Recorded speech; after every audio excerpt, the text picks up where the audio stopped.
ilmaan Oromoo hidhamuun fala. Mana hidhaatii baafamanii ajjeefamuun illee fala. Reeffa isaanii waraabessatu nyaachaa jira. Ilmi Oromoo ajjeefamee reeffisaa harree irratti fe'ameet kan inni lafarratti harkifamaa jiru. Kana sirna kana qabaattaniit sirni kun taankiif baankii qaba. Sirna taankiif baankii qabutu nu harka jira jettan. Waa tokko isinitti immoo akka afaan mammaaksaatiin Oromootu gaafa mammaaku maal jedhaa? Manni gogaa harreetiin ijaarame gaafa waraabessi yuuse jigaa. Har'a isin biyya ijaarree biyyi nu harka jirti jettanii gaafa asooftanii weellisaa tokko azmaarii tokkotu sirba takka baasee mana isin ijaartan san isin jalaa jigsaa jira. Manni keessan mana gogaa harreetiin ijaaramedha. Dhugaa ummataatiin gaafii ummataatiin mana ijaaramee miti. Oromoon waan baay'ee isin hin gaafanne. Oromoon haaqasaa kaleessa lakkaa'ee qeerroo 5,500 ol lubbuu isaatti gabbaree gaafii 1 2 3 4 jedhee lakkaa'ee isinitti kenne naa deebisaa jedhee isin gaafate.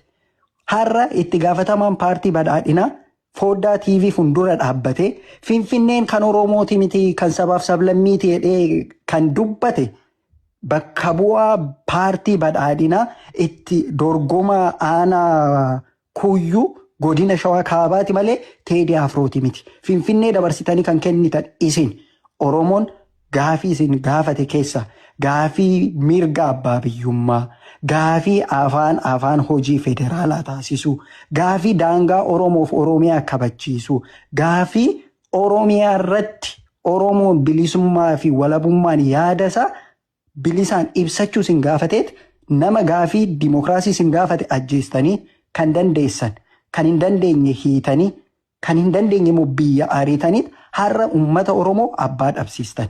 Uummanni abbaan qabne immoo abbaa barbaadeetu isa arrabsa, abbaa barbaadeetu isa ajjeesa, abbaa barbaadeetu isa biyya isaati godaansisa. Kana sirriitti hubadha. Har'atti Oromoon abbaan qabu. Abbaa kan qabne kan taasise immoo mootummaa amma jiru kan. Mootummaan amma kan jiru kun kaleessa qeerroo walitti hidhamee ture.